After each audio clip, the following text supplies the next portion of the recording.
Hello?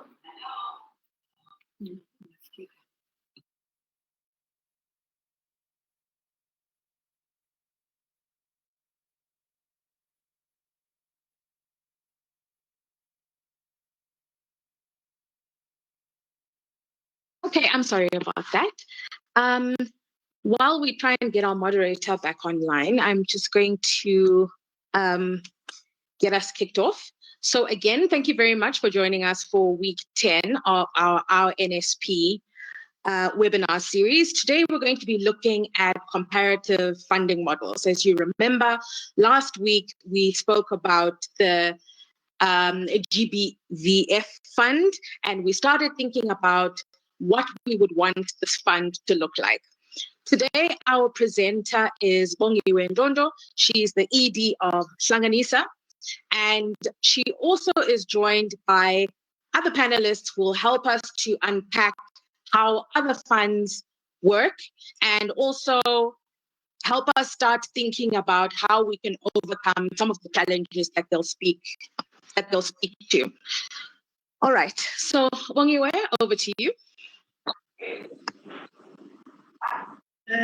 Thank you very much, Kay, and good afternoon, colleagues. I just want to thank Kay for the introduction, and just to say that I'm not the only panelist today, so we will be joined at a later stage by colleagues from across the continent who are going to be sharing with us some of the lessons that they have learned from their own funds. But just to kick it off, I just want to talk about, just give you an outline of the session. We're going to be talking about the GBV fund today. And this fund is derived from it's derived from our new national strategic plan as a country. And we're at a point where we should be looking at how that plan gets translated into an implementation plan and ultimately for it to be costed. And once we have it costed, then we can start thinking about the resourcing. And so now is actually an opportune time to start thinking about what the resourcing will look like, different components that we should be thinking about as part of the building blocks to this fund.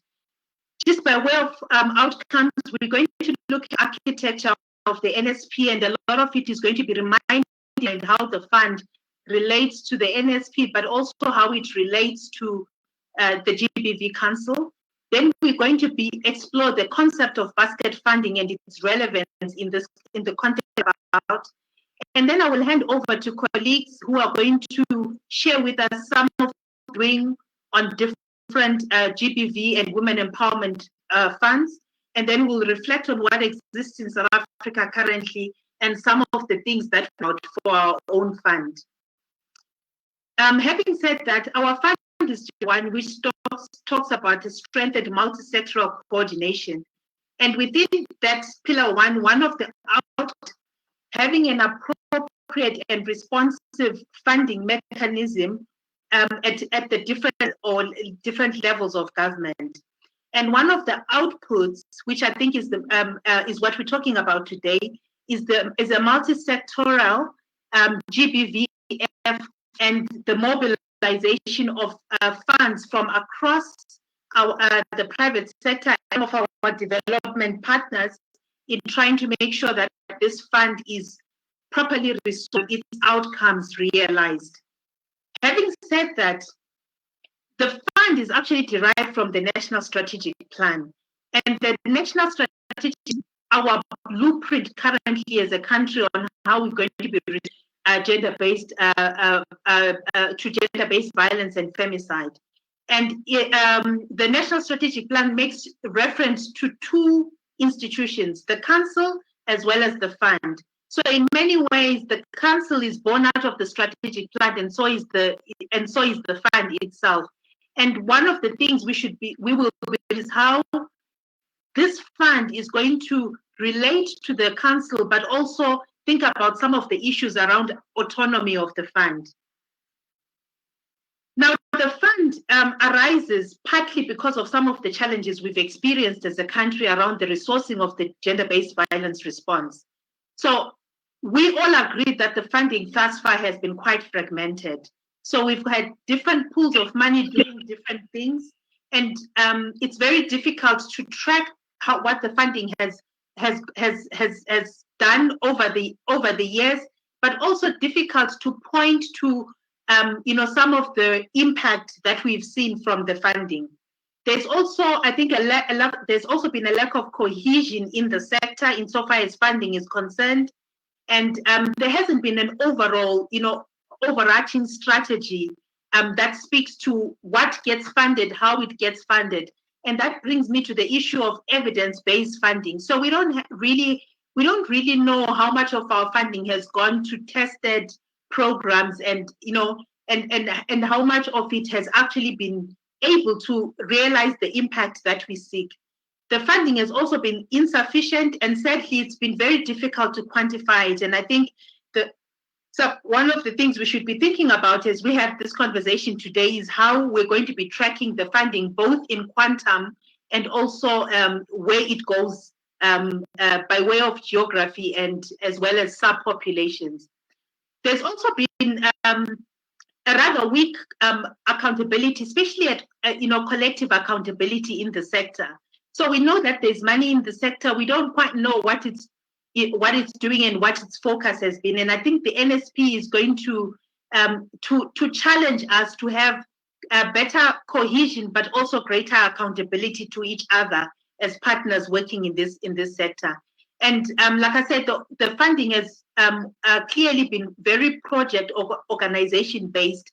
And going forward, some of the opportunities that arise because of the NSP or from the NSP is an opportunity for us to look at how the funding can strengthen not just programs, but the whole sector.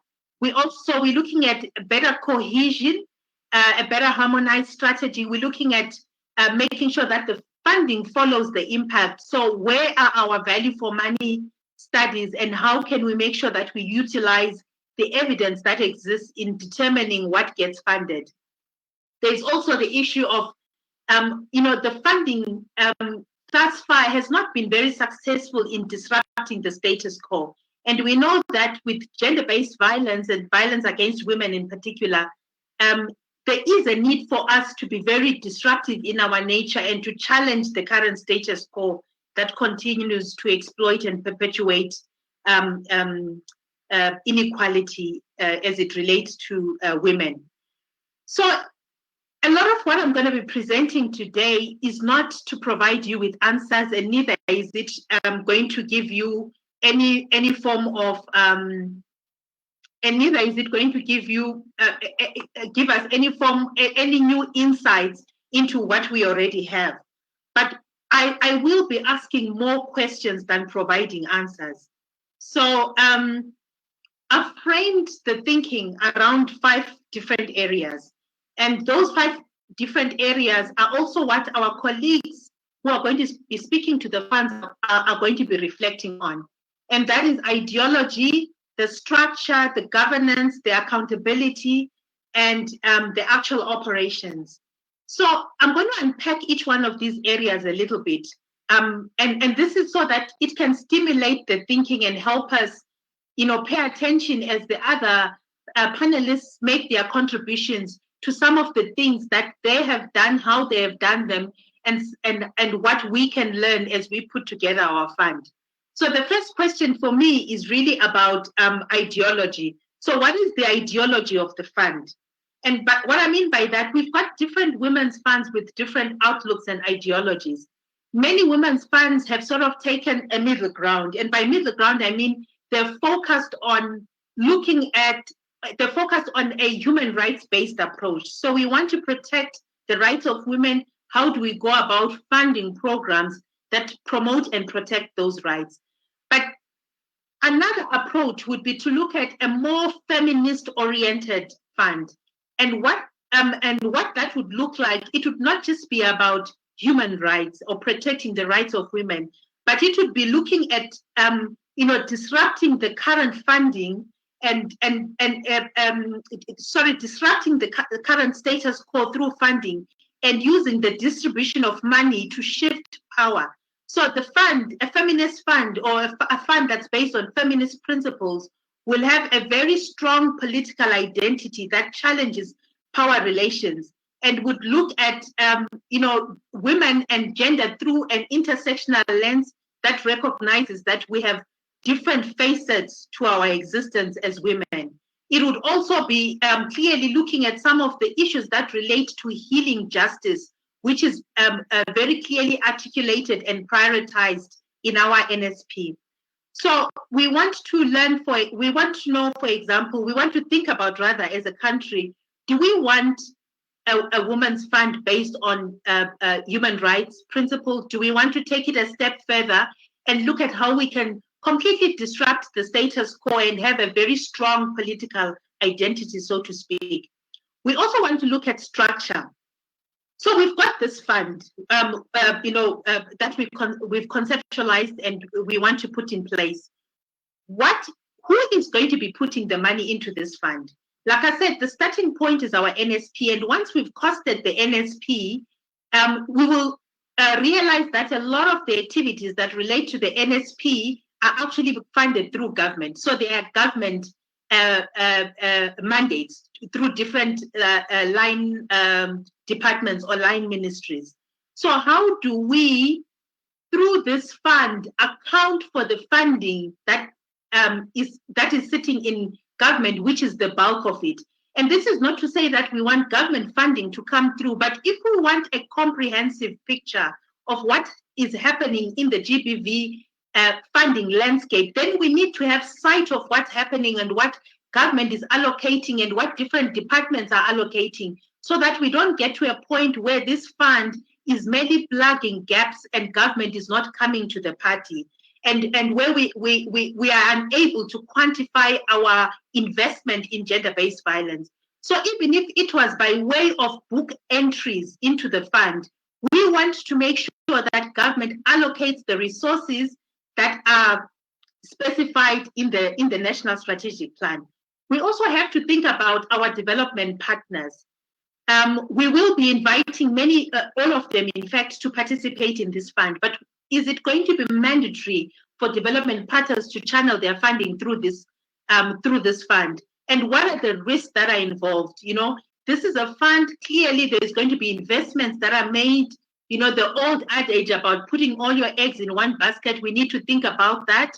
As we think about how we work with development partners on the fund, but we must also think about the current fragmentation in the sector and the fact that now that we have a national strategic plan which is based on what we've identified as priorities for the country, how do we make sure that those we don't pay lip service to those priorities? How do we make sure that the money actually follows those priorities? So it's something we should be thinking about. And there's pros and cons for each. We also need to think about earmarked funding. What happens when individuals want to put money into the fund but have it earmarked for specific groups or subpopulations or subgroups within the women's movement? How do we engage with religious institutions that might want to put money into the fund, but have a very specific way and approach to women's rights and programming? How do we interface with those tensions that are clearly going to arise when we invite people to put money, but clearly not all of us share the same ideology and outlook in terms of how we reach, a South Africa, without violence against women. We also need to think about the issues around governance. And I think the issues around governance will also help us think through the structure, because the governance, whatever governance structure or mechanism we put in place is going to determine the strategy of the fund. And the strategy for the fund, I think, is probably the most important aspect of the work that we're going to be doing, because it says what programs are we going to be funding? How are we going to be funding them? And how is this governance structure, if we opt for an autonomous structure, how is this governance structure going to be constituted? It's important that we have the right people sitting on that structure right from the beginning, because that is the structure that is going to be making critical decisions about the resourcing of our gender-based violence agenda as a country. We also need to think about small things that I think have been the make or break for many civil society organizations working in this space. How do we make decisions around core costs that go to organizations? How do we strengthen organizations whilst at the same time implementing programs? How do we make sure that the bulk of our money trickles down to grassroots level where the need is greatest and does not end up within the institutions that many of us run? So those are some of the critical conversations we need to be thinking about and engaging with. The issues around multi-year grants, the issue around how do we fund networks and coalitions? How do we fund movements? How do we fund our traditionally difficult to fund, formations? Because our outlook to funding thus far has really been focused on NGOs, as we call them, but generally civil society organizations who have the capacity to account for the funds to a large extent, the systems with fairly sophisticated systems. So what happens to those formations that are critical and important in advancing the women's movement, but are not necessarily organized in a way that makes us comfortable to fund them? And these are some of the questions we're going to be having to grapple with. The other issue that I think we should think about is the issue of accountability. Who is the fund accountable to? And, when we talk about accountability or the accountability mechanisms, it's important for me to say it's not just the upward or downward accountability. The fund is responsible to beneficiaries. The beneficiaries must clearly be also accountable to the fund, or the organizations that are implementing must be accountable to the fund. But what about the lateral accountability? How do we become accountable to each other as civil society organizations working in this sector?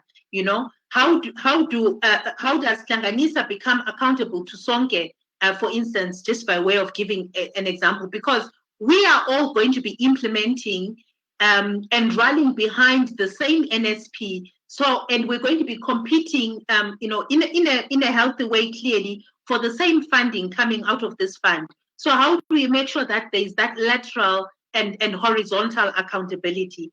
And how do we make sure that the accountability goes beyond accounting for the rands and the cents?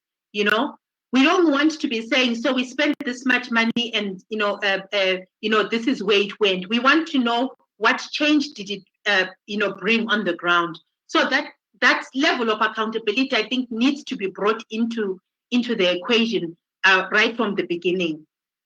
I've seen where other funds have, for instance, considered. I think it's the Young Feminist Fund, where the applicants are involved in the adjudication of the proposals. So if you put in a proposal and you are an applicant, you get to see all the other applicants, and you are involved collectively as applicants and potential, all of you with the potential to be funded. You all engaged in selecting who is the best or what is the best program to fund given the limited resources. So we want to be thinking outside of the box as we think about how we make sure that the resources get to where we want them and achieve the social change that we're looking to get. So the issue of participatory grant making. The other issue, the fifth pillar, is the operations. So we've conceptualized this fund, and we now have a governance structure. We now have put in the accountability mechanisms. But how do we make sure who houses the fund? Where does it sit? You know, we've got your traditional fund managers. Most of them tend to be from private equity, you know, from the private sector. You know, could we possibly consider using a professional fund manager to manage the day-to-day operationalization of the fund? Because remember, once we've determined the agenda of the fund, you know, as a collective and stakeholders interested with an interest in gender-based violence, the issue of who manages the fund really becomes a board appointing a CEO. So we can go out and take the view that we're looking for the best CEO to manage our fund and explore what exists both within the public and private sector. Or we could take a conservative approach and say, we need to keep this within the women's movement and therefore try and build the capacity within our midst to try and, you know, to be able to make to run the fund in a credible way, in an efficient way, and be able to disperse the money you know, the best way and in the most efficient way. So there's also the issue of resource mobilization for the fund. Where do the funds come from? Who is responsible for resource mobilization and making sure that the fund actually has money? And as the fund manager, how do we grow our fund? You know, how do we grow the money that we have that's already been put there? So unfortunately, I don't have answers for any one of the questions that I'm asking, and these questions are to guide us as we listen carefully to the experiences of our colleagues on the continent and beyond, and to learn what's, you know, for them to share some of their insights, and for us to learn from the mistakes that they might have made, and also from the successes that they might have been able to gain. So with that, having said that, then I want to invite Happy Kenyel, who is joining us from Mama Cash. And she is going to share with us some of Mama Cash's experiences using the lens of the 5 pillars that I've already shared. I'm not sure if Happy, are you on? Could you please unmute yourself?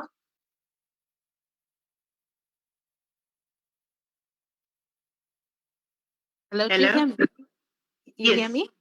Yes, I can. All right, Thank you.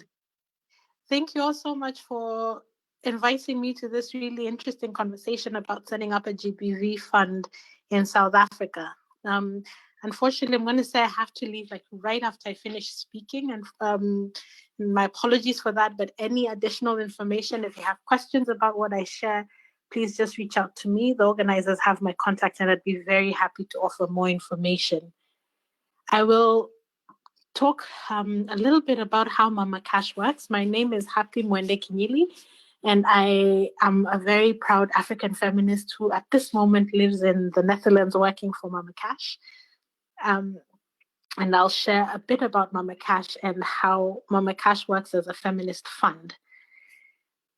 So Mama Cash, we come from our ideology and conceptual framework. We come from the frame where we believe change happens by supporting feminist groups and movements, because that is the most effective and lasting route to ending inequality and injustice experienced by millions of women, girls, trans, and intersex people all around the world.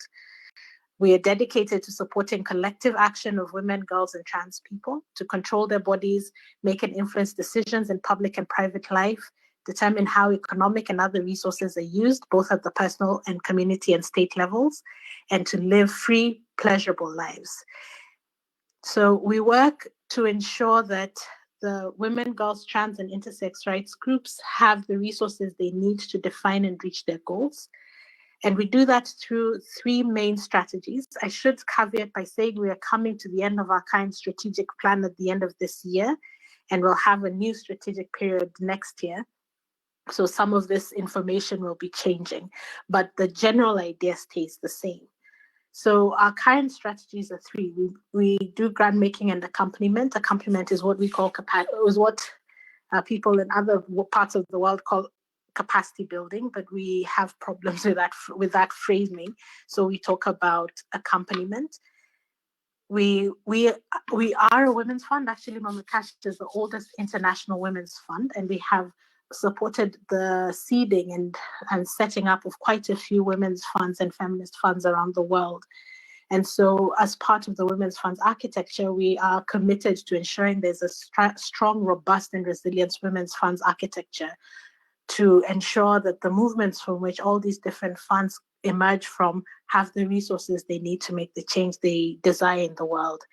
And the last thing we do is we do influencing to the donor community. As a funder, as a donor, we end up in a lot of other rooms with donors, and we spend a lot of time trying to convince them that the ways that we work are better ways than the way a lot of typical donors work. So we do a lot of donor advocacy. With regard to governance and accountability, we have a two-tier board system that is currently the way all foundations, the kind of organization Mama Cash is registered in the Netherlands is. They all have to have a two-tier board system. We have a supervisory board, and all the board members, all our board members are feminists, and they come from all around the world. I didn't say this, I realized Mama Cash works in all countries of the world except the US and Canada, but that also is something that is up for conversation. And so we have feminists on our board from all parts of the world, and they all bring different skill sets. So we have some feminists who are activists, we have some feminists who work in corporates and are able to bring to the board finance skills. I think that really is, we have activists in finance skills, and we have others who have organizational development skills and so on. Some of our feminist board members also have access to different donors and are able to make introductions for Mama Cash. And then we have a management board, of which the current ED is the member of the management board. Around accountability, we strongly believe that first and foremost, as a feminist fund who has emerged from the feminist movements that we work with, that we are first and foremost accountable to the feminist movements. And we do that in terms of sharing, collecting feedback from our partners. Every 2 years, we have a survey which we gather feedback from our grantee partners around the world to find out how we're doing and what are the areas of learning that we need to implement so that we can become a much more flexible and accessible donor. At the same time, we also get feedback from applicants who apply to Mama Cash and don't receive funding from us, so that we can also learn how we can become more accessible to those who haven't been able to access us. And then the findings of the survey inform our work, and we also publicly share the results of this survey. That's one of the main mechanisms through which we try to remain accountable to the movements that we work with. We also have accountability streams to our partners, other feminist organizations around the world. So, for example, we are in a couple of funding alliances with other feminist organizations. And within those funding alliances where we fundraise together, we have very clear conversations and mechanisms for being accountable. And ultimately also we are accountable to our donors, and that's, I think, is where most people think of as the first line of accountability, but we do try to make sure that we're accountable on multiple fronts. And then I'll talk a little bit about how we operate in trying to make sure that we remain feminist in both our grant making and our resource mobilization. So with regard to grant making, we are committed to providing core, long-term and flexible funding. And we have said no to certain streams of resourcing that would prevent us from providing core funding to our grantee partners. Because one of the things that we've heard from our partners over and over the years is that core funding is the critical thing. So we do everything that we can to make sure that we ourselves are accessing core funding so that we can provide core funding to our partners. A lot more funding out there is restricted either thematically or is just ultimately saying no to core funding. So we have to do quite a bit of gymnastics and acrobatics. But we think that's the work of ourselves as a fund. Like, we need to be able to absorb a lot more of that administrative burden so that we don't pass it on to our grantee partners. And that's also another thing. We make sure that our reporting mechanisms are flexible and that our partners are that are reporting, while necessary, isn't overly burdensome to our partners, so that they're not spending days and days and days doing their reporting, and rather we as an institution absorb a lot more of the administrative burden. We provide funding to self-led groups of women, girls, trans, and intersex people who are aiming for structural change. That is, they're addressing issues of power and how power operates in their countries, communities, societies, so that they're addressing the root causes that maintain injustice for women, girls, trans, and intersex people, rather than simply alleviating the symptoms of injustice. And we also fund groups that are championing underaddressed or contested issues, so that they're working on issues or concerns that have been overlooked or relegated to the margins of their communities, movements, or donor agendas. And we do that because we believe these issues are at the heart of the unjust, inequitable power relations that marginalize the world's majority. When I came into the call, I had Kay talking about participatory grant making. So up to date, we have two of our funding streams that are participatory. One is we have a pot of funding available for feminist activists in the Netherlands, and that goes through a participatory decision-making process. And late last year, early this year, we set up a participatory fund that is built by and for the women's funds that Mama Cash works with. And so we have those two participatory models that we're working with. And our plan is, as of 2021, we'll be fully participatory, where we'll be all the grants that move through Mama Cash are decided on by activists working in all parts of the world.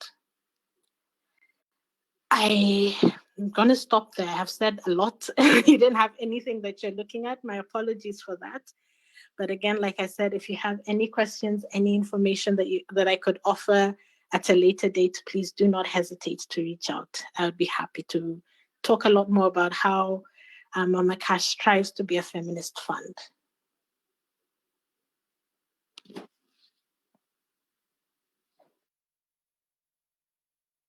Thank you very much, Happy. Thank you so much for those reflections. And I think you've structured them in a way that is aligned to so that aligned with the pillars we've identified, and it's very helpful in engaging with your presentation.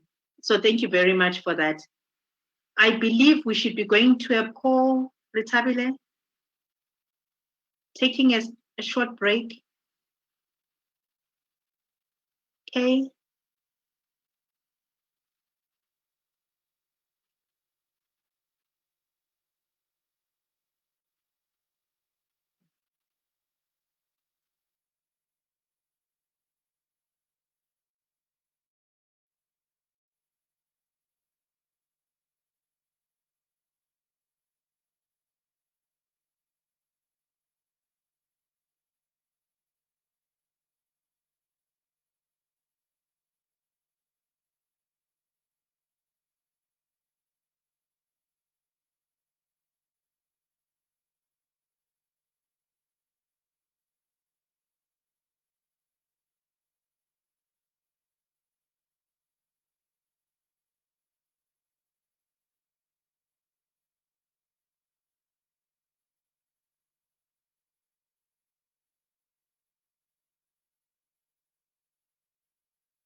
Thanks, Bongiwe. You can carry on. The poll is done now. Thank you. Thank you very much. And sorry, we didn't really give context to that poll. We're trying to get a sense of the audience engagement through just taking a small break. And thanks for that, Kay. So I want us to proceed with the agenda, and we're going to have Mary, who runs the Women's Fund in Tanzania. She is the CEO of the WFT, I think they call it. It sounds so much easier to call it the Tanzanian Women's Fund, but they've put it the other way around. So Mary, if you could please just share with us some of the insights into the fund and what you have learned and your journey as a country in establishing this fund. And the critical thing about this fund for us is that this is a national fund. So which is similar to ours in objectives, and it makes it very appropriate for comparison. And it also looks at strengthening the women's movement more broadly, which is some of the thinking around what we want to achieve through our national fund. So Mary.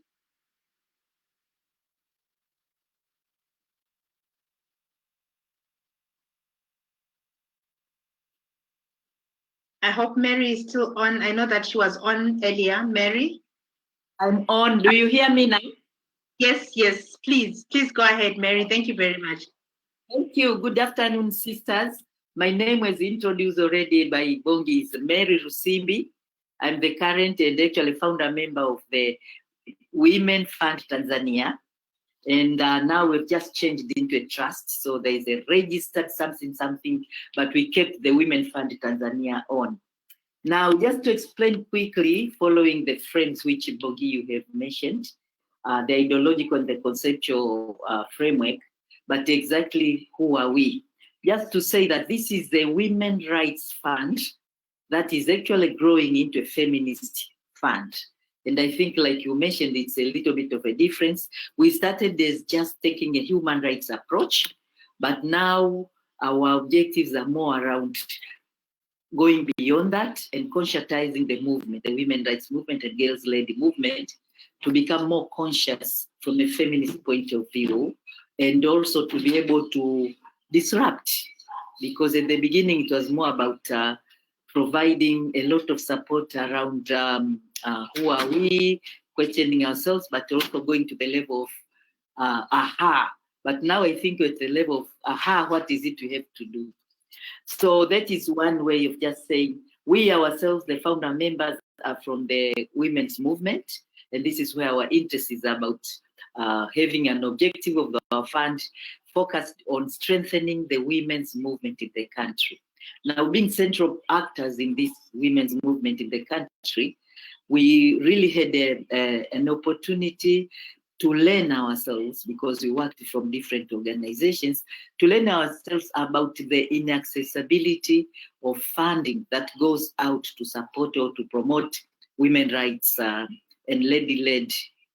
girls-led organizations, where despite the fact that we have bilateral funding coming in, multilateral funding coming in, and other foundation funding coming in into the country, but then the way the funds are structured, the mainstream fund, in fact, including what we call civil society foundations. We have, for example, in this country, found a civil society foundation, which is male-led. But if you look at the amount or the portfolio that goes out to support women rights organizations and girl-led organizations, at the country level is very limited, especially at the local level.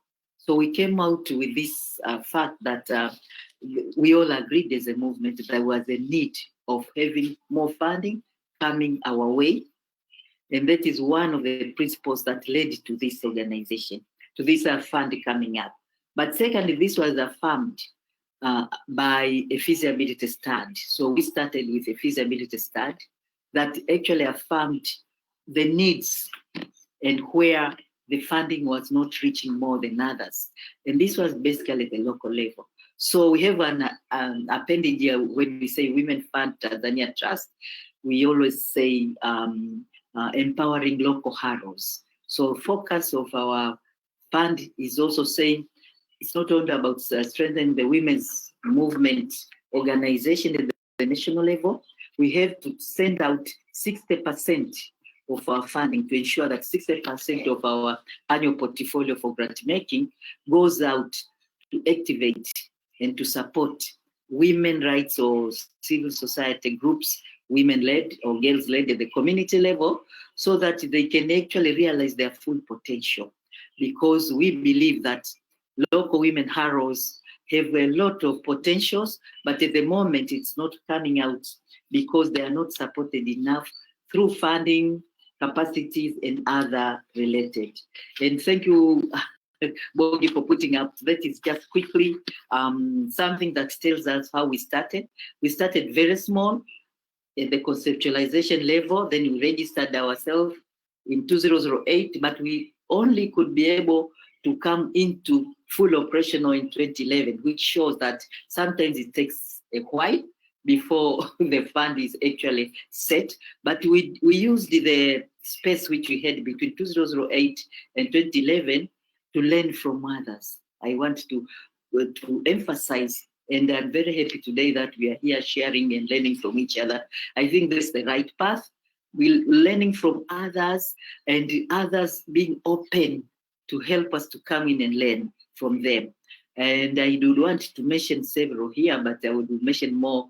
African Women Development Fund gave us an opportunity to go and sit with them and to learn, how are you moving? Why are, all the details are for the starting up, and very useful information. Urgent Action Fund in Nairobi also welcomed us, and we introduced ourselves, but also we learned a lot and came back home with that. And then also I would want to emphasize the fact that when you're starting a fund like this one, a national fund, you need a lot of progressive and supportive funders who can come in, like Mama Kesh, who really, we had no strategic plan, no major proposals, but they said, we believe in your idea. They gave us a small startup, and that's how we moved into having an office and a small, very small staff base, and so on and so forth. And in that growth of ours, when we were this very small organization, we started with pilot grant making. We did not go into full-fledged grant making, which I think is also a good lesson to us. I don't know if it will fit into a national context, but for us, we started with testing our models, our grant making model.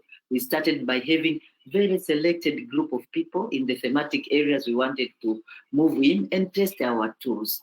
And then we really launched the fund in 2013. So you can imagine from 2011, selectively grant making, which is like we call pilot grant making.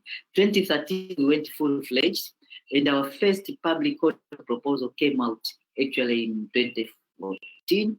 And from there on to date, we have been deepening our growth and using the models which we still have, and we still learn from others quite much.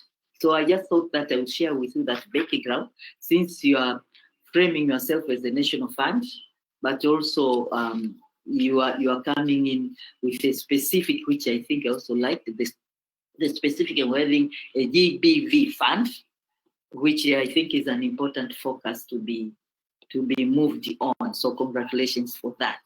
In terms of governance and accountability, I think we are using our I don't want to call them vertical kind of structures, but they have embedded the grant making process has been embodied in the structures themselves. For example, the Women Fund Trust, which now we are calling trust, but board of directors or trustees, is consisting of members of the women's movement and young-led organizations.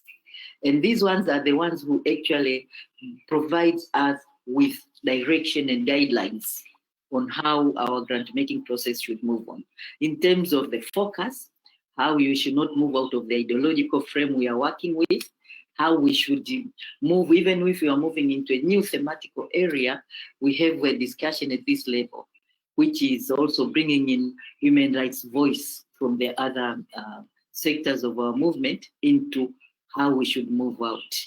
And then we have what we call Grant Selection Committee, which is actually the custodian of our grant-making, decision-making processes, which are reported to the board, but more, they also involve this grant-making selection committee membership from young women-led organizations and women from the movement, and some few, very few resource persons who are good in grant making. So some come with the agenda level contribution, some come with the grant making processes and skills, and it's a combination of that.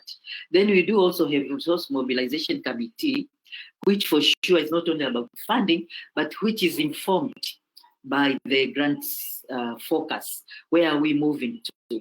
So our resource mobilization sometimes goes to, we needed to increase funding at this level, or at this level, or for this kind of thematical area, because we see more demands coming from the women's and the girls-led movements, bringing in their demands that we have more need of funding in this way. So the resource mobilization kind of supports and links or informed by the grant selection processes and the demands from that level, meaning demands from the women, rights organizations, and young girls.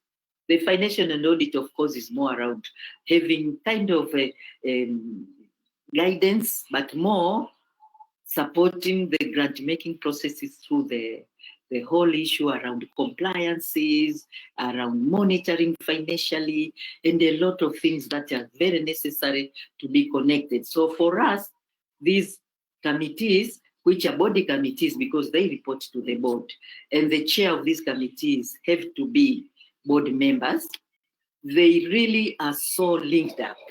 You cannot talk about grant selection committee without linking it to resource mobilization committee, without linking it to financial, we call it financial audit committee. And these are all internal or people from the women's movement. And once in a while, we sometimes have in our board some people who will bring in specific skills like resource mobilization or financial audit processes. And then with that, we also have what we call the Secretariat. We, the people who are hired by the board and who can also be fired by the board if that is accountability part of it.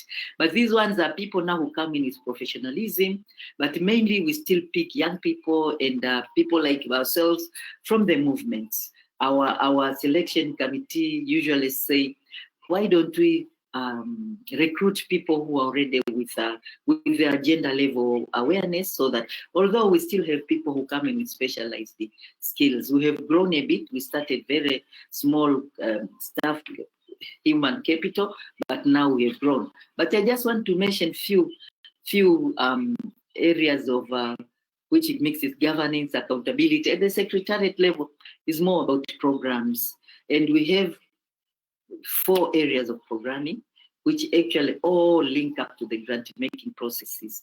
The first one is the grant-making and capacity enhancement, which is more around supportive accompaniment processes for our grantees. But now that we are going into our next SP, next year, we are kind of separating grant-making and capacity enhancement and accompaniment, because the needs also of the capacity enhancement and accompaniment are growing. You know, they really kind of, and one of the example here is how in our grant making, which is part of our policy and direction, and because we are focused for accessing more funding to the local women organization, rather than even national level, we have a mechanism of bringing in concepts and not proposals which are well written.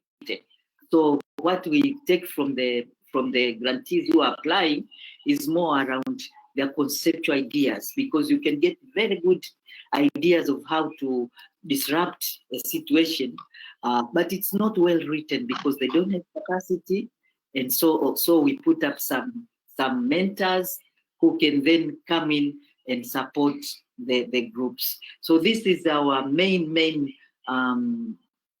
program that is actually internal. It is within the Women Fund itself, and also others which are supportive in that sense of the word. But what I want to pull out of governance and accountability, when it comes to accountability, I think we are accountable more to our key stakeholders, which is the women's movement. So, and our grantees for that matter. So we have a mechanism of feeding back annually, 6 monthly, or sometimes even when a campaign we have funded is working or not working well, there is a way of calling in and connecting to the different actors of the women's movement, that they say, we need to move this way, we need to move this way. In fact, they are sometimes saying, we now needed to start this campaign, we need funding in this area. and we have to be able to listen to that and reorganize the thematical areas according to the needs. But we do also become accountable to some of our processes internally, like our governance structure, the board, and sometimes, of course, they have to be there, some of our funders, and so on and so forth. I will leave that until when questions come in. At the operationalization level, I just want to emphasize 2-3 things.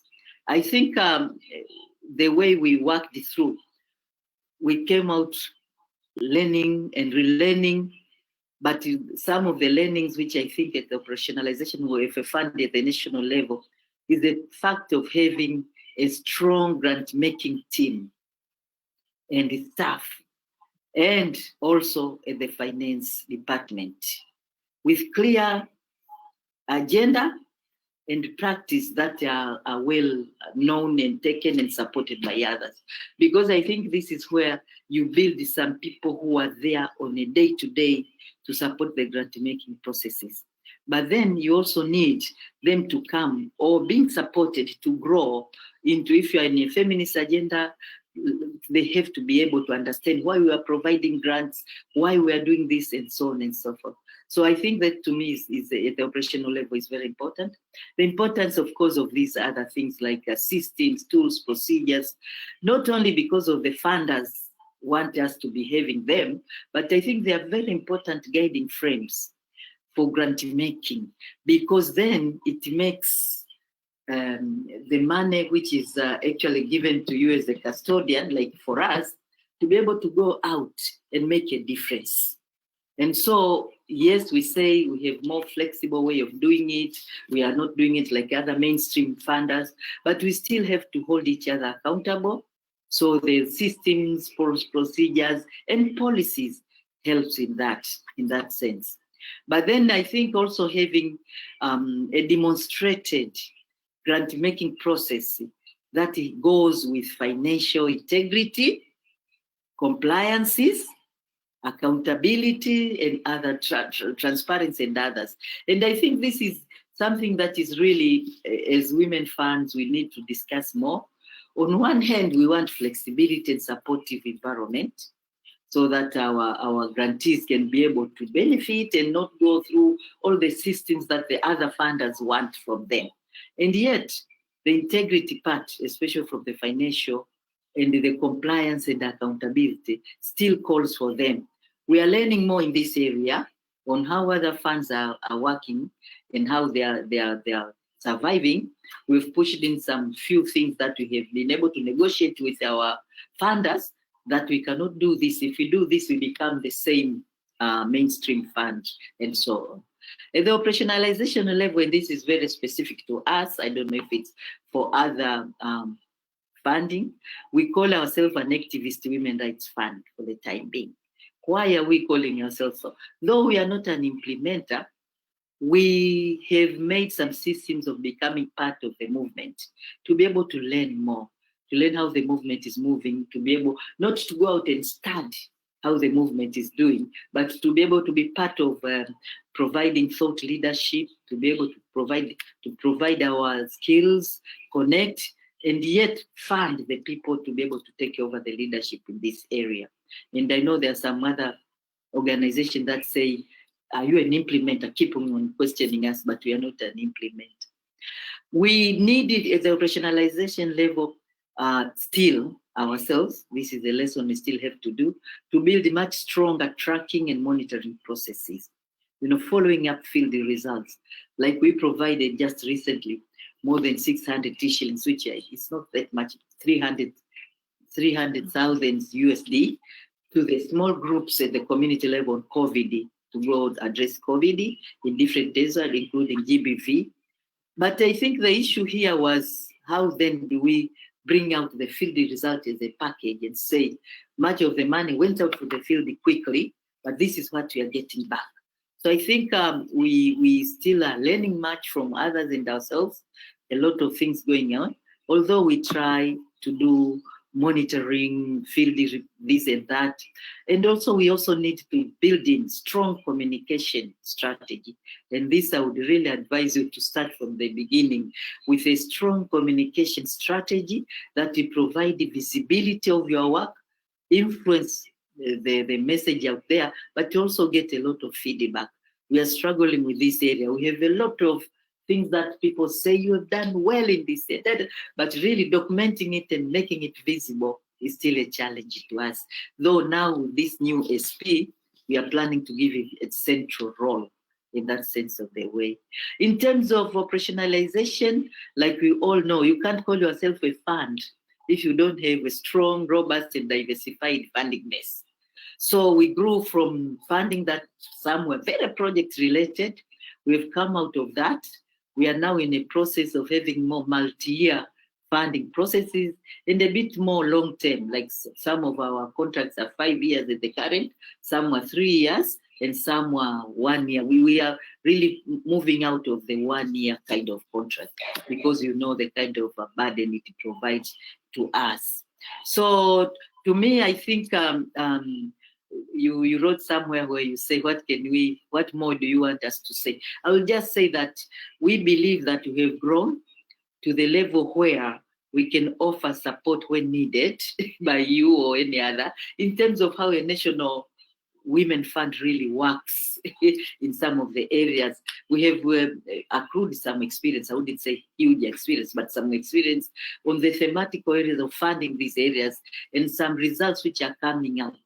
For example, we are supporting the kind of gender-based violence. We have a platform that we support around there. But here I would want to say sometimes when you bring out application proposals out there, concept to say, bring to us what you want us to fund you, sometimes they don't bring all the aspects of the gender-based violence. So they concentrate mainly on physical and this, which is important. But then for us, for example, if they don't bring out that kind of, sometimes we push out through the grand call of proposal, an area that then they become interested and bring out. And I just want to pick one here, the anti-sexual corruption campaign. They were bringing to us application of all aspects of gender-based sexual violence and others, but they weren't talking about sexual corruption, which in my country at the moment is one of a big illness. I can call it illness, whether it's political, everywhere. So we pushed out as part of a call of proposal. And now you can't believe it has grown. This was like a few years ago. It has grown into a huge national campaign. So sometimes we use the fund to activate a dialogue or to activate an interest or generate an interest for the women rights and girls-led organizations to be able to have funding and move into it. So I just want to say that is one big thing. And all these areas we've been working in, some in a much more higher intensified way, and some in, we still need to do more self-care in a way. I'm questioning that because we've just started learning from others like Urgent Action Fund and others. We are trying to push out a window that goes out to just support women rights organizations to think of programs around self-care. In terms of lessons, few, but I think we just need to be keeping learning and unlearning, the spirit of learning and unlearning, because it is a journey. And as we are at this stage, we are still learning a lot from our own key stakeholders, which is the women's movement, like-minded entities. But here I want to mention, we belong into one platform that is called the Prospera, which is kind of a global network of women funds. And I think it has been a great source of new knowledge and experience sharing. So I will encourage your fund, if you've already thought about it, about linking up and connecting to platforms such as this, because I think sharing of experience is the best. But then I think you have thought of this, but it's just giving as a lesson that we learned a lot on how to, from the beginning, to think of sustainability plan. You can't call yourself a fund and die after 2-3 years. Of course, we don't want to die, but you can die. Flexibility is another area. Resilience We started with a lot of challenges, my sisters, but then we came out of it, and here we are. I'm sure we are still going to meet a lot of more challenges, but we are learning every day. Another area is that we need, for example, as a collective, but as a fund, to be able to learn on things we don't plan for. For example, calamities like COVID and so on. We used to do sustainability plans in every place, financial, but not on calamities, how to address them. And now here they are coming in, but then it is giving us, and you're still in this thinking, and we need a lot of support from other sisters. We thought that we could only go for what we call strategic funding approach, the human rights. But then the COVID taught us that sometimes you need your funding to be flexible enough to provide for practical needs of the women themselves from the markets and others. I think we are talking of having a lot of programs maybe in a fund, but how do we bring this into a program that the grant making becomes the front kind of page approach, but all the other programming areas links and bring support and effort to this grant making, the programming area, and also how then grant making informs the other programs, so that you are not only making grants for the sake of grants.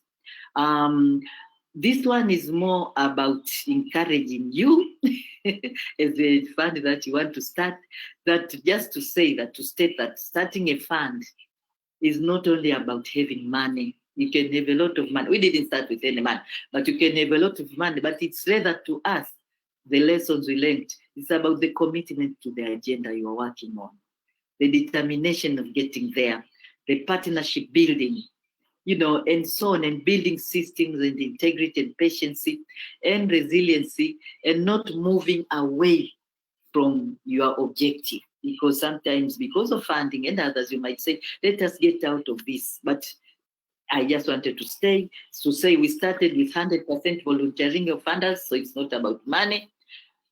Then received a small funding, like I said, and now we stand at a budget of 3.5 million annually. It's not a big budget, but it shows the growth of how we have moved, and also the contributions we have made. Sometimes when you have the time, we can discuss about the results which are coming out of the funding we have. Thank you so much. Thank you. Thank you very much, Mary, for that very rich presentation. And I like the sisterhood, the ability for us to share, for you to share, not just, at a superficial level, but also to give us a deep dive into some of the challenges that you had. I really want to appreciate that. And also appreciate the encouragement, what you call the encouragement. Thank you very much for that. I think we don't have much time, so I'm going to go straight to Abigail from the Africa Women's Development Fund, which is an autonomous fund that's funding on the continent and beyond. And they also have flexible grant making, which includes funding networks, alliances, and infrastructure support. And I think it's of relevance to us as we think about how we can get money to organizations that would typically not be easy to find. So how do we have both nimble grant-making processes, what Mary was calling flexibility, but also without losing the accountability. So I had not seen Abigail, but Abigail, please, if you could unmute. Yes, there we go. Thank you. I can't hear you. I can see you, but I can't hear you. Not yet. Kay, you might have to unmute her at a central point, perhaps. Can you hear me? Yes, now I can. Thank you. Yes, now I can. Thank you. Okay. Good afternoon. It's a pleasure to be with you this afternoon. And thanks, Mary. It was interesting listening to you. And I must say, I'm very happy at the growth of the Women's Fund Tanzania, because we've had a long relationship with them as individuals before the fund. Anyway, on behalf of the African Women's Development Fund, just to share this brief, that this year is actually our 20th birthday. We are 20 years this year, but for COVID and all the other its related issues, we would have invited you all to our celebration, but it's not lost. We'll still plan it somehow. We could be 21, which is also a special birthday. So yes, AWDF is a Pan-African women's fund, which was set up in the year 2000 by three African women. We have two of them around. Unfortunately, we lost Dr. Joanna Foster, who is Kenyan. BC is around Nigeria, and then Dr. Hilda Tadria, who is in Uganda. And they came up with AWDF, having been activists in the African women's movement and have seen what women went through, always organizing and piggybacking on other people's events, not having the resources to address issues. And therefore, with this individual visions, they met together and eventually came up with AWDF. And AWDF, since it was founded in 2000, has done significantly well, I would say, in terms of its work. So far, we have the mandate to fund in the 54 African countries. Currently, we have funded 43 countries, and we are still moving on in a total of 1,418 organizations. In 2016, we had another mandate from the board on a special initiative to extend our grant making to the Middle East, with a special initiative funded by the Dutch Ministry of Foreign Affairs, which we call the Leading from the South. It involves 4 funds, and AWDF has the responsibility of funding Africa and then the Middle East. So that is an add-on, and the board actually gave their consent for that. Our mission and vision, I think I would leave out, but basically our core work is to mobilize financial and human resources to support women's rights across the African continent. And then now we have the Middle East. AWDF actually hinges its ideology and believes that if women and women's organizations are empowered with skills, information, sustainable livelihoods, opportunities to fulfill their potential, and the capacity and space to make transformative choices, then we will have vibrant, healthy, and inclusive communities. And so we have adopted a strategy whereby AWDF supports a critical mass of women's rights organization and activism, seeking accountability at all levels. Our work also involves strongly communications and advocacy across board. And we do not hide or apologize for the fact that we are a feminist fund, funding, wearing a feminist lens, hinging on feminist values drawn from the Feminist Charter that most of you would have. If not, I would share it with your fund later on, your up-and-coming fund, Violence Against Women or Gender-Based Violence Fund. And AWDF also works with this core strategic plan, which we revise every 5 years. Our current strategic plan is named Shaping the Future, and it ends next year.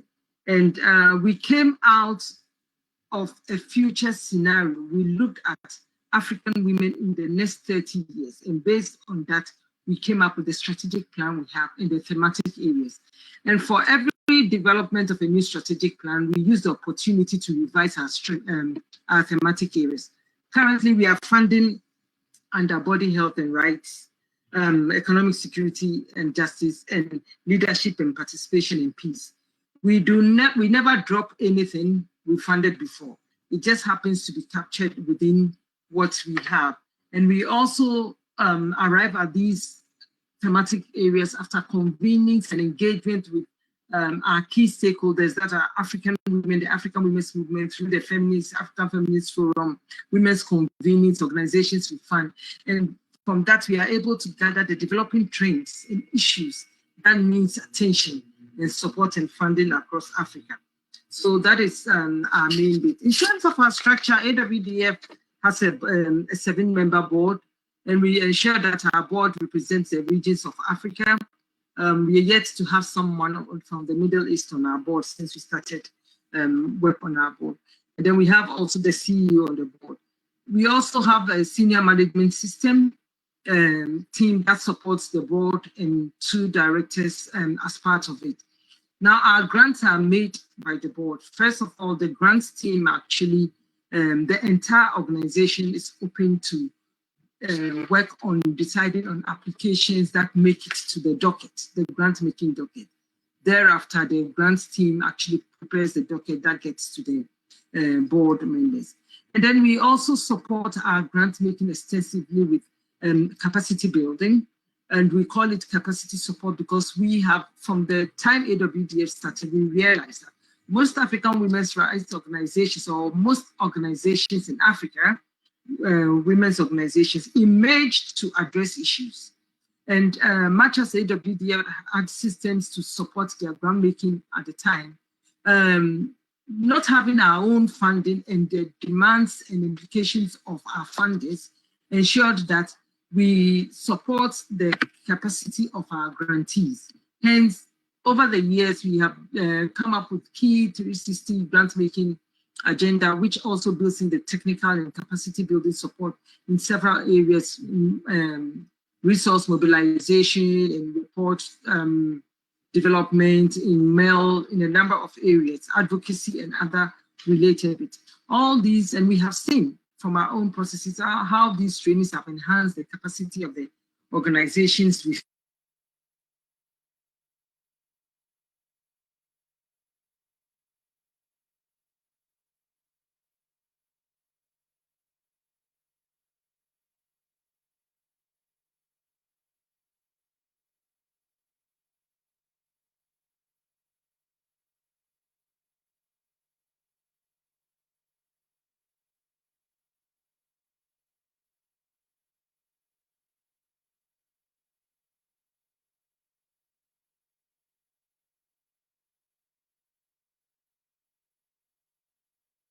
Hello, Sorry, I cannot hear. Something happened. Yes, you're Okay, back. I'm so sorry.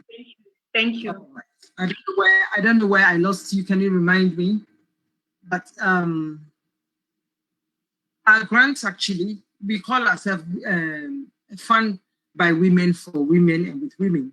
And therefore, our accountability goes to the larger women's rights organizations and feminist organizations, our grantees, and then our funders. And Mary mentioned about, talked a bit about how we balance some of these things.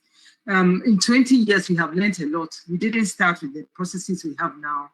We have learned some of the procedures and processes that we have adapted.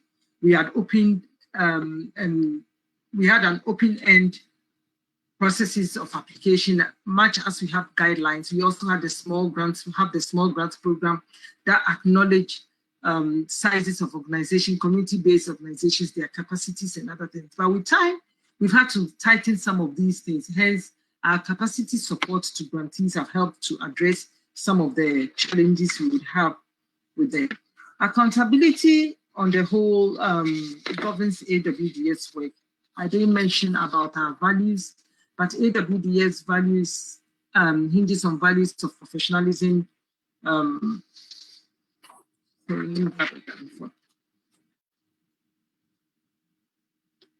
a whole lot of things that enables us to build in our system of operation the values we uphold.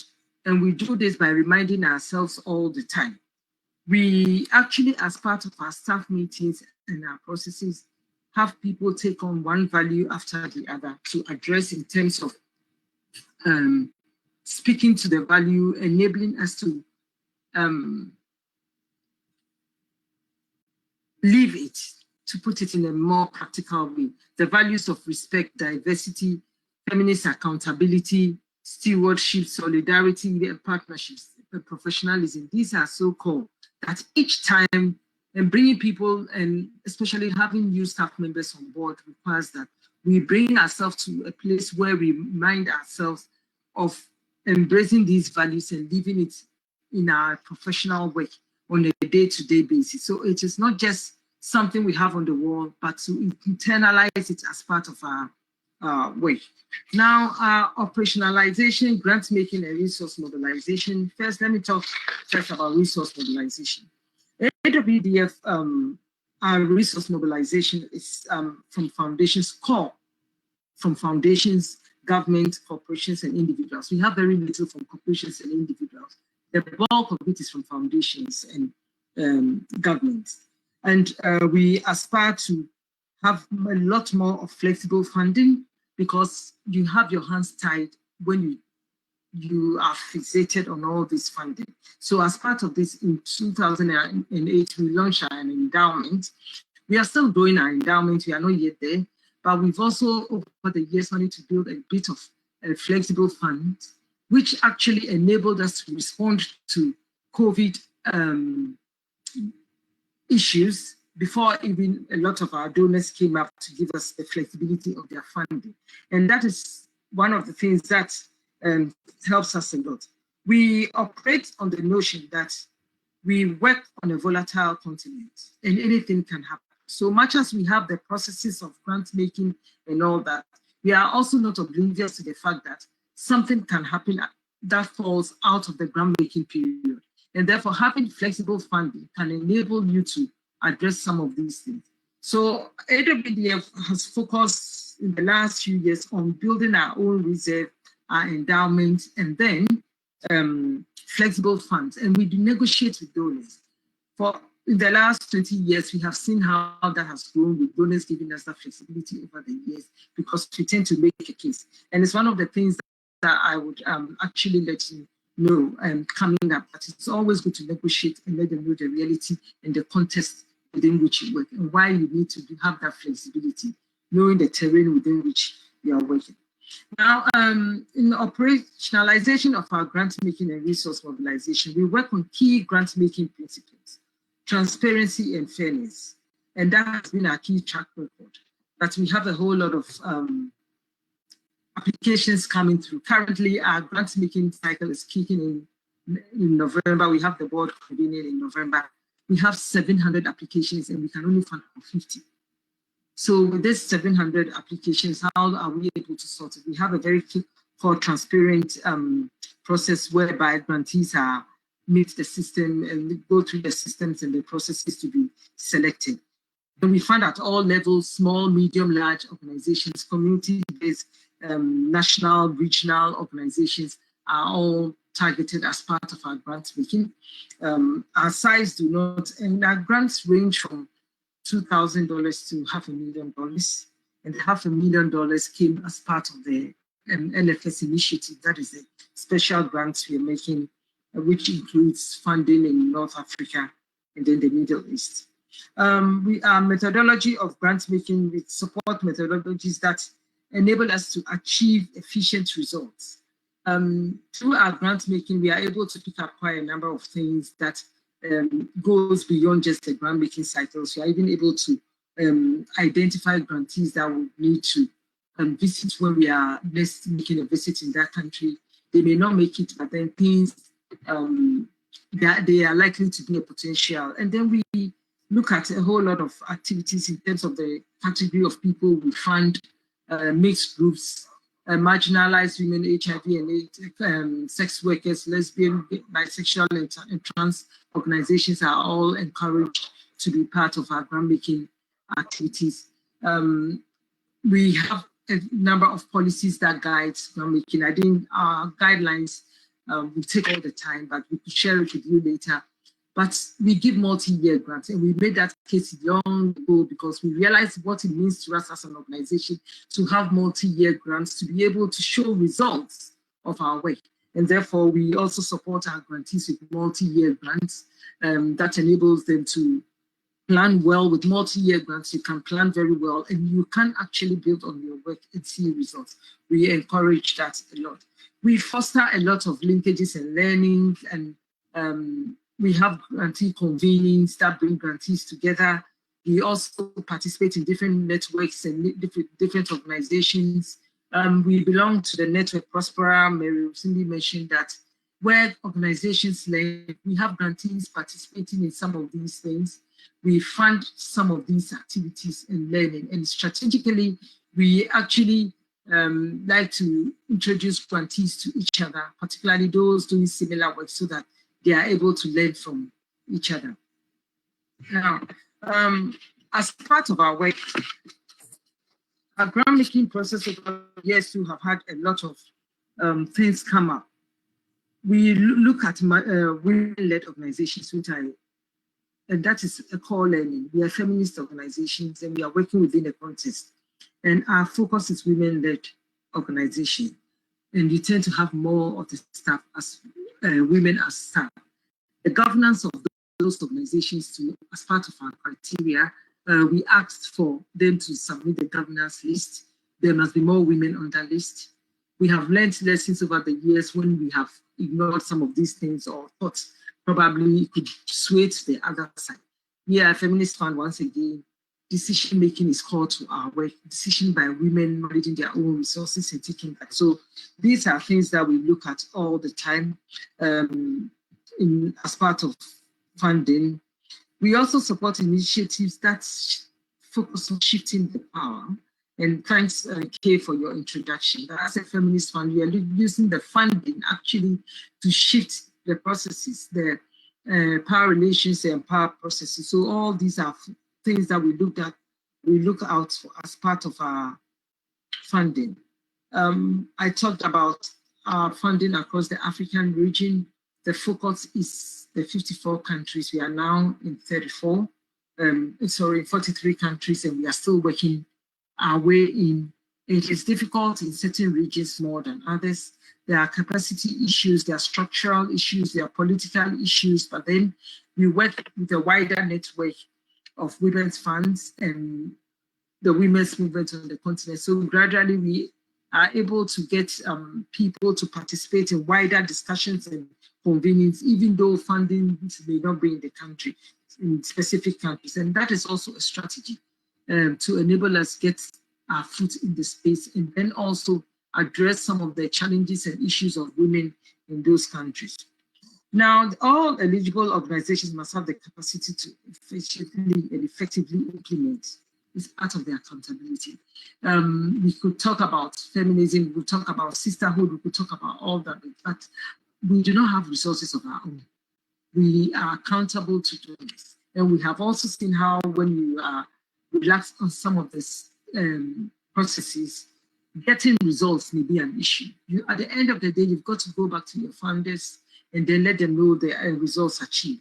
And therefore, the requirements and the criteria requires that the organizations must have the capacity to deliver, which is very key as part of the process. We also look at initiatives that benefit women all the time. We do not determine what organizations bring. We are happy at the innovative projects, and we have seen so many come up. And organizations and women's rights groups are responsible for what they decide to fund on, and we believe they know what they are asking for, and therefore we go along with what they submit. We just ensure that they are capable of delivering. They are guided through the processes whereby they can show results. So as part of our training, monitoring and evaluation is part of it. The organizations must share how they monitor their work, but at the same time, give us that notion. And anyway, we do not fund very new organizations. We fund organizations that have worked for 3 years. They have a proven track record of having existed and worked for 3 years, and they must show proof of that. We have policies that require that organizations receive multi-year grants, and which I've mentioned, which is very key, because if you want to see results for the organizations to deliver, they must have something substantial. Before, our smallest grant could be 1,000. The 2,000 I mentioned is actually for the one-off campaign, 16 days, World Days Day. But when we did one of our assessments, we realized that in the small grants, nobody needed less than $5,000. And that is the reality of what the work is about. We don't cast it in stone. We listen and then observe what is going on globally, what the trends are, in-country feedback as well. All this information are gathered to enable us determine our grant-making range and what benefits an organization. There are times, for most times, we actually work with Sorry, Abigail, I'm just worried about time. Are we getting to the end? All right. Yes, we're almost getting to the end. And we also encourage them all the time to actually put in their proposal funding for core. AWDF gets core funding for institutional support, because we realized from the onset that a lot of donors would just give program-related funding, and that do not actually help with the survival and existence of the organizations. And therefore, as part of our grant making and our funding, we ask grantees to build in a percentage for core funding, which could go towards rent or paying a particular position. That position must be held by a woman anyway, and certain specific things that the organization needs. So it's called that. Just to touch briefly on the other thing you asked if you want to speak about. AWDF has been founded on learning, and for the last 20 years, we haven't maintained anything. We have learned a lot, and we've plowed back our learning into our systems, our structures, our processes. The last 2 years have been a period of institutional strengthening and resource mobilization. Therefore, we have undertaken key organizational audits to enable us to see where we are now and where we are going. Currently, we've exceeded a budget of $10,000, $10 million a year. And therefore, that is freeing us a bit more to invest more in alternative resource mobilization in terms of building the constituency of individual funders. So that is where we are at the moment. I think I would stop here, and then I could take questions as part of the process. Thank you. Okay. Thank you very much. Thank you very much, Abigail. Again, I like the way you say that you're founded on learning, because I think that's an important part of it. And one thing that Mary also mentioned earlier was that you get to the end, and because there hasn't been a lot of diligence around knowledge management, you get to the end and you've achieved so much, but you can't go back because it was not properly captured, and that is part of the learning process. I'm just wary of time, and I'm going to continue with the moderation, although I'm hoping that one of my colleagues will come on board and help with the moderation so that we can attend to some of the questions. But before we go to the questions, I just want to quickly, in a couple of minutes, just point to what is happening within the South Africa landscape. So currently, the only funds that are exclusively GBV, and you'll note that the 3 funds that have been presented today are women's funds. So they are not exclusively GBV, whereas ours is exclusively GBVF because because of the pandemic, that we have, and we cannot ignore it. So we've got funds that are exclusively GBV, such as the UN Trust Fund to End Violence Against Women in South Africa, and it has a presence in South Africa and is funding quite a few grantees in South Africa. We also have the Joint Gender Fund, which is also focused on GBV. GBV quite broadly, including some of the structural drivers. I think there's a lot that the Joint Gender Fund can learn from the discussion around governance, because a lot of the strategy setting is set by the funders with limited input from other stakeholders. And I think what we are hearing today is the need, to almost turn it upside down and have the strategy set by, the beneficiaries, those that we are targeting, because they are the ones who are in the end going to be the vertical accountability. We also have funds or programs that are funding women empowerment work more broadly. And I'm not going to go into those. I think there's quite a lot of those, including Her Voice Fund, the Global Fund for Women. I've also just captured some funds that have got women empowerment as part of a broader strategy. So it could, for instance, be a social justice strategy, or women empowerment is one of the pillars of their strategy. And that would be mostly our bilaterals and some of the foundations.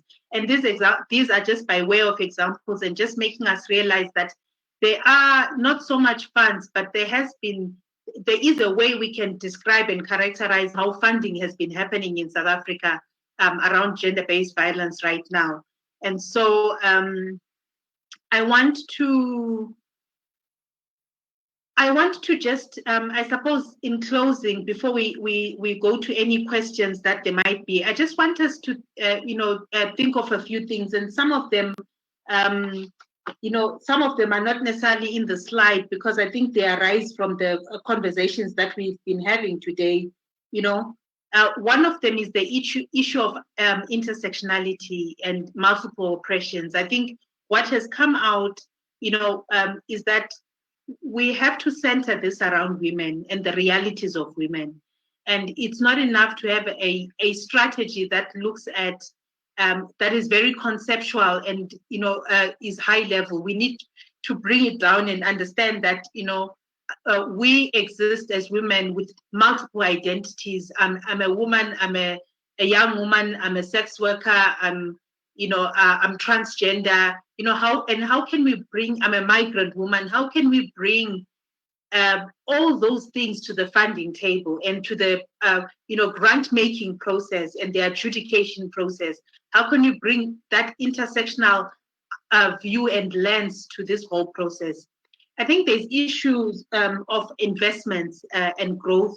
Abigail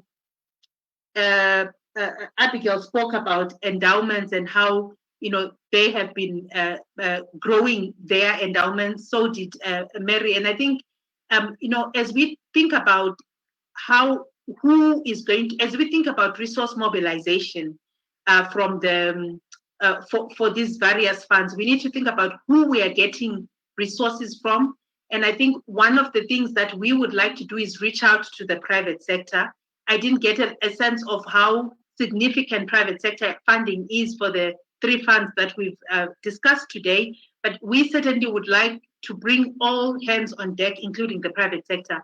And so we also need to think about, who do we get money from, and do we have any charters, any guidelines around, who we get money from, who we prioritize, who we might, think about not prioritizing and getting money. But I think also important and in our control, we as feminists in the movement have been talking about how the capitalist, the current world order, economic world order continues to contribute to the injustices that women face and continues to perpetuate the status of women currently. And so as we think about how we invest, should we be thinking about perhaps how we invest for women and how we invest for causes and in areas that continue to champion our agenda? So our investments must not just be about growth. Our investment must be ethical and pro-women. And just by way of example, we know that there's a lot of industries that in advertising, alcohol, for instance, that contributed to the scourge of gender-based violence.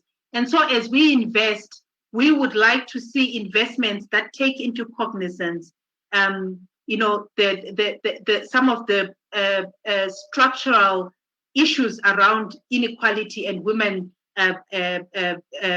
disempowerment in general, and make sure that our investment speaks to the broader agenda of empowering women. I think I've already sort of spoken about where does the money come from, and when money comes from specific industries, how do we manage perceived conflict of interest?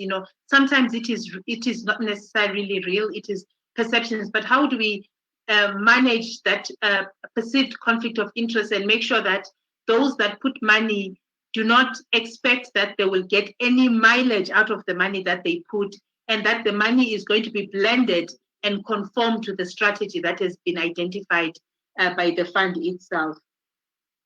There were also some ideas around being an activist funder, and I found that a very interesting concept. So what is activist funding? And it's about going beyond just being a funder, but also providing some leadership, and in particular thought leadership within the sector, so that you walk with the movement, so to speak, you walk with the women.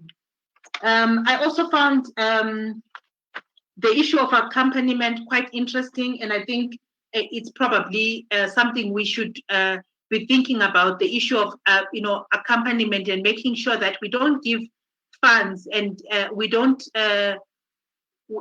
disadvantage organizations that are not well established and therefore needing some capacity enhancement, and that we bring them on board, but recognize that there's going to be the need for their accompaniment. Now, I want to stop there and just check with my colleagues if there's any questions, and you want to take over? Thank you so much, Bonnie, for also holding down the moderation at the same time. We've just been having technological gymnastics. We don't have any questions on our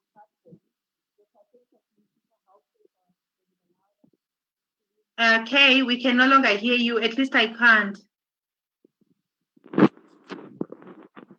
Hi, Bonnie, can you hear me? Yes, I can now. Thank you very much. Okay, great. Now, I was just saying thank you so very much for also holding the moderation at, simultaneously with your presentations. We don't have questions and comments on our end, which I think is actually super helpful because it allowed us to really take in all the knowledge that has been shared. We're also doing a time check, so we do have to end soon. But just to say to everybody, thank you so much for joining. We had many people join on GoToMeeting and not so much on Facebook. But all our webinars are shared on our Facebook page. So all 10 of them will be loaded now. We still have 2 more that are upcoming. So we hope to see people same time next week. And really just in between the weeks, feel free to engage us on our social media, on Facebook, on Twitter, on WhatsApp, but we really urge you to also join the next 2 sessions, particularly the last one where we'll be consolidating and thinking through the recommendations that have come up and thoughts that we've had throughout the 12 weeks that we have been engaging. But all in all, thank you so very much, everybody. And also thanks a lot to everybody in the background who's chaotically holding it down and who has chaotically held it down for the last 10 weeks, actually. 2 more weeks to go, and yeah, the struggle continues indeed. Thank you so much to everyone. We've come to the end. Thank you very much. And thank you to the sisters who shared their presentations and their learnings with us. Thank you so much. Absolutely. Thank you.